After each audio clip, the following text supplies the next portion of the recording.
नमस्कार, हफ्ते का पहले कारोबारी सत्र में आप सभी का स्वागत है। कॉर्पोरेट रडार में हम रोज बरोज एक कंपनी के बारे में बातचीत करते हैं और नई नई मैनेजमेंट से उनकी विस्तार योजनाओं को लेकर साथ साथ उनके आने वाले समय में क्या पॉसिबिलिटीज़ हैं, किस तरह के डेवलपमेंट्स वो देख रहे हैं अपने सेक्टर में, क्या गवर्नमेंट की पॉलिसीज हैं, इन सब पर हम चर्चा करते हैं।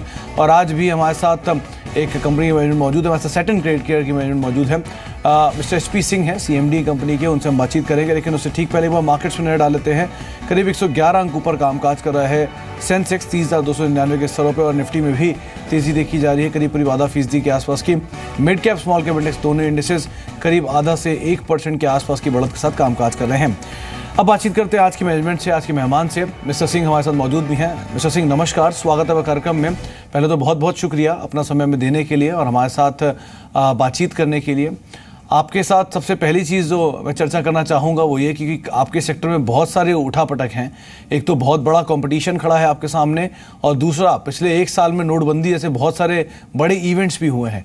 इन चीज़ों को देखते हुए कितना चैलेंजिंग है सिनेरियो में कामकाज करना, और कंपनी अभी कैसे कोप अप कर रही है इन सभी सिचुएशंस को? देखिए, डिमोनेटाइजेशन के बाद में चैलेंजेस तो आए हैं, बट तकरीबन 4-6 महीने हो गए हैं जबकि डिमोनेटाइजेशन हुआ है। तो थोड़ा एसेट क्वालिटी में फ़र्क है, कलेक्शन में फ़र्क आया था, बिकॉज जब आपके पास लिक्विडिटी, आपके पास करेंसी नहीं है, तो बोरोअर्स को, जो कि उस तबके के लोग हैं जहाँ पे इनकम और लाइवलीहुड रोज के हिसाब से चलता है, उनको रिपेमेंट देना थोड़ा सा मुश्किल ज़रूर था।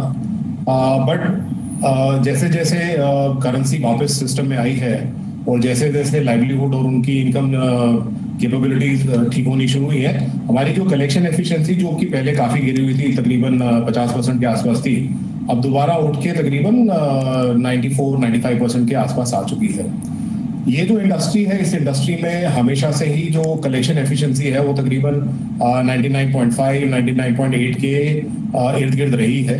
जो NPA लेवल्स हैं वो काफ़ी लो रहे हैं हमेशा के लिए, बट चूंकि इतना एक्सट्रीम इवेंट था कि जब आपकी करेंसी पूरी सकआउट हो गई, लिक्विडिटी पूरी ही खत्म हो गई है, तो डेफिनेटली आई थिंक कहीं ना कहीं पे कलेक्शन एफिशिएंसी के ऊपर असर जरूर पड़ना था। बट जिसको कहते हैं the past is behind us, अब दोबारा वापसी उसी तरीके से हमारी कलेक्शंस दोबारा बढ़नी शुरू हो गई हैं, so that we reach now close to about 92-94% collection efficiencies आ गई हैं। तो चैलेंज जो था एक एक्सट्रीम इवेंट का, आई थिंक वो अब नेविगेट हो गया है जी। अब हम आगे बढ़ गए हैं उसके बाद।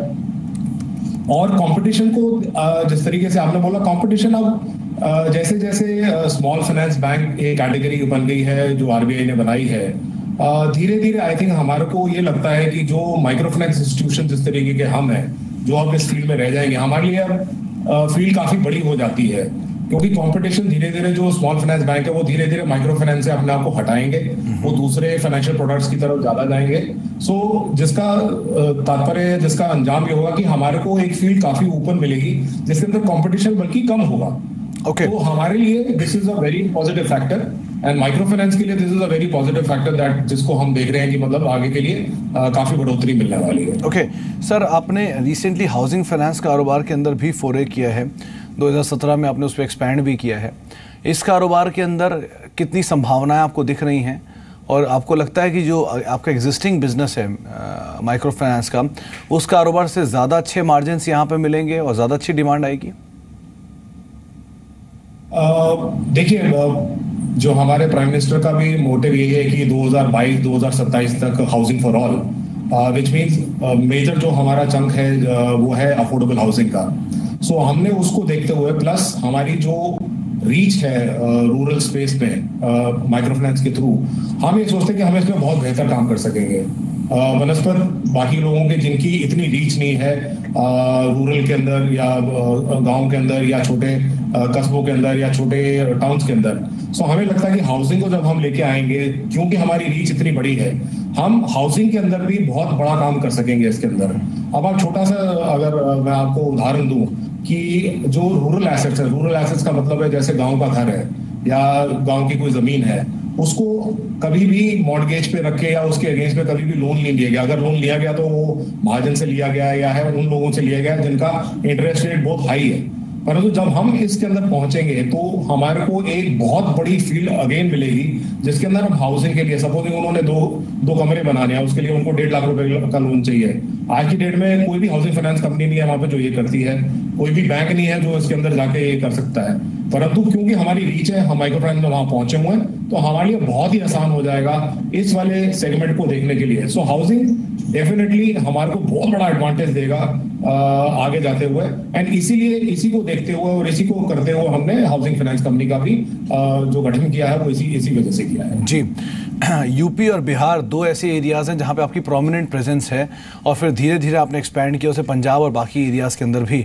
यूपी बिहार से डाइवर्सिफाई होना यानी कि और स्टेट्स में जाना आपकी नई रणनीति है। क्या ये रणनीति अपॉर्चुनिटी की वजह से है या ट्रबल की वजह से जो कि यूपी बिहार जैसे मार्केट्स के अंदर आ रही हैं? देखिए, एक बहुत बड़ा आई थिंक जो फैक्ट बड़े लोगों को नहीं पता है कि बिहार में हमारी 100% कलेक्शन आ रही है, और बिहार में डिमोनेटाइजेशन के बाद में करेंसी बड़े टाइम से पहुंची है, तो वहां पे हमारे को कोई भी चैलेंज नहीं है कलेक्शन के अंदर। सो बिहार का तो हम अगर आपको बताएं तो बिल्कुल भी ट्रबल स्टेट नहीं है। यूपी में क्योंकि थोड़ा इलेक्शन की वजह से था, थोड़ा आई थिंक करेंसी लेट पहुंची है, और यूपी बहुत बड़ा क्षेत्र भी है, तो वहां पे जो बैंकिंग सिस्टम है वो भी थोड़ा आई थिंक नीचे लेवल पे है। सो उसमें थोड़ा टाइम लगा है हमारे को। हम ये नहीं कहेंगे वो ट्रबल्ड स्टेट है या ट्रबल्ड प्रॉब्लम थी, टाइम लैग थोड़ा जरूर आगे जा रहा है, जिसके कारण हमारे को उसके अंदर जो कलेक्शन एफिशिएंसी को लाने में थोड़ा वक्त लग रहा है, और थोड़ा वक्त लगेगा जिसके अंदर हम पूरे इसके अंदर पहुंच जाएंगे। बट हैविंग सेड दैट, उसको कहते हुए भी ये दो स्टेट्स तो है ही है जहां पे हमारा काम अभी भी है और आगे भी चलेगा। परंतु इसके अलावा हमने ये भी देखा है कि काफी सारी स्टेट्स में जहां पे हम पहुंच नहीं पाए हैं, परंतु वहां पे काफी डिमांड है, जैसे वेस्ट बंगाल है, जैसे नॉर्थ ईस्ट की स्टेट्स हैं, जैसे उड़ीसा है, वहां पे माइक्रो फाइनेंस काफी प्रचलित है, बट अभी भी बहुत स्कोप है वहां पे जाके हमारे को और अपना एक्सटेंशन करने के लिए। राजस्थान है, राजस्थान में हमने बहुत कम एरिया कवर किया हुआ है, तो हम ये सोच रहे हैं कि राजस्थान और इन जगह पे जाएंगे तो हमारे को काफी और डिमांड का वो करना पड़ेगा, हम काफी अच्छे तरीके से वहां पे भी एक्सपैंड कर सकते हैं। तो यूपी एंड बिहार अपने आप ऑटोमेटिकली उसकी जो परसेंटेज है, बिकॉज बाकी एरिया भी एक्सपैंड होंगे तो उनकी परसेंटेज थोड़ी नीचे जरूर आएगी, परंतु हम रहेंगे वहां पे, बिकॉज अब आज की डेट में चैलेंज जो है वो प्रैक्टिकली खत्म हो गया है। जी, एक एक्विजिशन जो आपने टीएसपीएल का किया था, वो एक्विजिशन का स्टेटस क्या है? कितने बेहतर मार्जिन टीएसपीएल के हैं? और क्योंकि पिछले कुछ समय में टीएसपीएल के एनपीएस भी बढ़ते हुए दिखाई पड़े हैं, इनके लिए आप क्या कहना चाहेंगे? टीएसपीएल को हमने एक्वायर इसीलिए करा था कि क्योंकि हमारे पास अब दो डिफरेंट प्रोपोजिशन है बिजनेस वर्टिकल्स के। एक तो जो हमारी मेन कंपनी है सैटिन, जिसके अंदर हम अपनी बैलेंस शीट को बढ़ाते हैं, माइक्रो फाइनेंस को बढ़ाते हैं और सब चीजों को बढ़ाते हैं। टीएसपीएल के अंदर हम लोगों के लिए माइक्रो फाइनेंस करते हैं, उनके लिए बुक बनाते हैं, उनके लिए हम पूरा कलेक्शन, सर्विसिंग, एक्विजिशन और सारा कुछ करते हैं। तो इसमें क्या है, जो हमारे पार्टनर बैंक्स हैं या इंस्टीट्यूशंस हैं, उनका जो पूल ऑफ कैपिटल है हम उसके ऊपर काम करते हैं। सो उसकी ग्रोथ एक अलग तरीके से, क्योंकि वहां पे इतना बड़ा पूल ऑफ कैपिटल हमारे पार्टनर बैंक से और पार्टनर इंस्टीट्यूशन से हमको मिल सकता है कि हमें लगता है कि उसमें भी ग्रोथ काफी अच्छी और काफी बड़ी हो सकती है।